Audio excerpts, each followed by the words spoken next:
कभी ऐसा महसूस हुआ है कि दिमाग में तो ख्वाहिशों की फरारी दौड़ रही है, पर असल जिंदगी घोंगे की रफ्तार से भी धीमी चल रही है। सपने बड़े बड़े हैं, लेकिन जब काम करने की बारी आती है तो मोटिवेशन एकदम जीरो हो जाता है। अगर ये कहानी अपनी सी लग रही है तो आप बिल्कुल सही जगह पर हैं।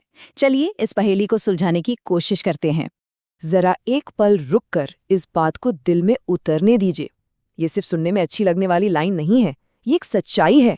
तो सवाल ये उठता है कि अगर हम आलसी हैं ही नहीं, तो फिर वो क्या चीज़ है जो हमें आगे बढ़ने से रोकती है? वो कौन सी अदृश्य ताकत है जो हमें सोफे से चिपकाए रखती है? ये हम सबके साथ होता है ना?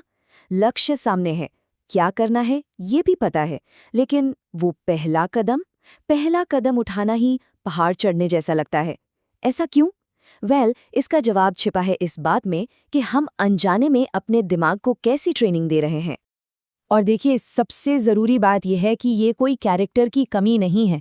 बात बस इतनी सी है कि हमारा दिमाग आराम का, कंफर्ट का आदी हो गया है। वो मुश्किल चीज़ों से बचने में इतना माहिर हो गया है कि हमेशा सबसे आसान रास्ता ही ढूंढता है।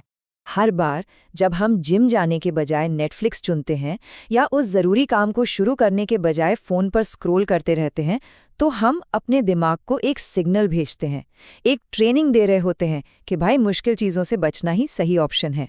और यही छोटे छोटे फैसले दिन ब दिन मिलकर टाल मटोल की एक बहुत बड़ी दीवार खड़ी कर देते हैं।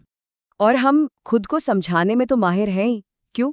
हम कहते हैं अरे बस एक छोटा सा ब्रेक ही तो ले रहे हैं, जबकि असल में हम अपने दिमाग को मैदान छोड़कर भागना सिखा रहे होते हैं। या फिर वो सबसे पुराना बहाना, कल करूंगा। ये सुनने में तो आसान लगता है, पर इसका असली मतलब है कि हम अपनी जिंदगी का कंट्रोल अपने उस पल के मूड को दे रहे हैं। और जब ये टाल मटोल एक आदत बन जाती है तो पता है हम कहाँ पहुँचते हैं? कल एक खूबसूरत सपनों की दुनिया बन जाता है, एक ऐसी जगह जहां हम अपने सारे बड़े बड़े प्लान्स को रख देते हैं। लेकिन कड़वी सच्चाई ये है कि उस कल नाम की जगह पर कभी एक ईंट भी नहीं रखी जाती। और पता है सबसे मजेदार बात क्या है? ये कोई आज की डिजिटल दुनिया की नई प्रॉब्लम नहीं है। इंसान हमेशा से इस चीज से जूझता आया है। और असल में फोकस, एक्शन और समय के ऊपर कुछ सबसे गहरे सबक बहुत पुरानी टाइमलेस कहानियों में छिपे हैं। चलिए देखते हैं वो हमें क्या सिखाती हैं। सोचिए कि दिमाग एक बगीचा है और उसमें दो बीज हैं। एक है महत्वाकांक्षा का, जिसे रोज मेहनत, लगन और काम के पानी से सींचना पड़ता है, तभी वो एक मजबूत पेड़ बनता है। दूसरा बीज है आलस का। ये एक जंगली घास, एक खरपतवार की तरह है। इसे उगाने के लिए कुछ नहीं करना पड़ता, और अगर इसे ऐसे ही छोड़ दिया तो ये पूरे बगीचे को बर्बाद कर देता है। या फिर पानी के गिलास की कहानी को लीजिए। मान लीजिए कि आपका लक्ष्य वो गिलास है और आपका फोकस है उसके अंदर का पानी। हर बार जब हमारा ध्यान भटकता है, हर फोन नोटिफिकेशन, हर बेकार का ख्याल, वो पानी को थोड़ा थोड़ा छलका देता है। और अगर ध्यान नहीं दिया तो मंजिल पर पहुंचते पहुंचते गिलास तो पूरा खाली हो चुका होता है। और आखिर में उस अनमोल घड़ी की कहानी। लोग उस घड़ी की कीमत तो लगा सकते थे, पर उसके अंदर चल रहे समय की कीमत कोई नहीं लगा सकता था। सबक बहुत सीधा है, समय को वापस खरीदा नहीं जा सकता। इसकी असली कीमत सिर्फ इस बात में है कि हम इसे इस्तेमाल कैसे करते हैं। ठीक है, तो हमने समस्या को समझ लिया है, पर अब आता है सबसे ज़रूरी हिस्सा। इसका इलाज क्या है? अच्छी बात यह है कि हमारा दिमाग किसी प्लास्टिक की तरह है, इसे दोबारा ट्रेन किया जा सकता है। और इसके लिए किसी रॉकेट साइंस की नहीं, बल्कि एक साफ, सीधे एक्शन प्लान की ज़रूरत है। तो चलिए उस प्लान पर नज़र डालते हैं। देखिए, असली बदलाव किसी फैंसी ऐप या वायरल हैक से नहीं आता।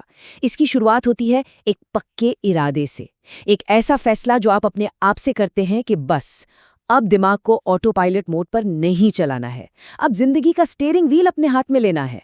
इस आदत के जाल को तोड़ने का ये रहा एक 3 स्टेप का सिंपल फॉर्मूला। नंबर 1, बस शुरुआत करें। कंप्यूटर पर फाइल खोलें, दौड़ने के लिए जूते पहनें। बस एक इतना छोटा सा काम करें कि उसे ना कहना नामुमकिन हो। नंबर 2, स्मार्ट तरीके से ब्रेक लें। जब रुकें तो सच में रुकें, स्क्रीन से दूर हटें। ब्रेक दिमाग को रिचार्ज करने के लिए होते हैं और ज्यादा भटकाने के लिए नहीं। और 3, काम खत्म करने से पहले ये तय कर लें कि अगला कदम क्या होगा, ताकि जब आप वापस आएं तो सोचना ना पड़े, बस काम शुरू करना हो। और यहीं पर असली जादू होता है। जब इन छोटे छोटे कामों को बार बार किया जाता है तो सिर्फ हमारी आदतें नहीं बदलती, हमारी पहचान बदलने लगती है। हर बार जब हम आसान के बजाय मुश्किल रास्ता चुनते हैं तो हम अपने दिमाग को एक मैसेज भेजते हैं, मैं वो इंसान हूँ जो काम पूरा करता है। और धीरे धीरे यही नई पहचान हमारी असलियत बन जाती है। तो आखिर में सारी बात घूम फिरकर इसी पल पर आ जाती है। कल के बड़े बड़े प्लान्स पर नहीं, पिछले हफ्ते की गलतियों पर भी नहीं, बल्कि सिर्फ और सिर्फ अगले 1 घंटे पर। असली बदलाव बस यहीं से शुरू होता है। क्या लगता है कि भविष्य का फैसला भविष्य में होता है? नहीं, फिर से सोचिए। वो अभी लिखा जा रहा है, इसी पल, हमारे हर छोटे फैसले से, हर छोटे एक्शन से, या फिर कुछ भी ना करने से। तो आखिरी सवाल यही है, अगला घंटा जो अभी शुरू हो रहा है वो हमारे बारे में क्या कहानी लिखेगा? क्या वो टालमटोल की कहानी होगी या फिर एक्शन की? चुनाव हमेशा हमारा ही होता है।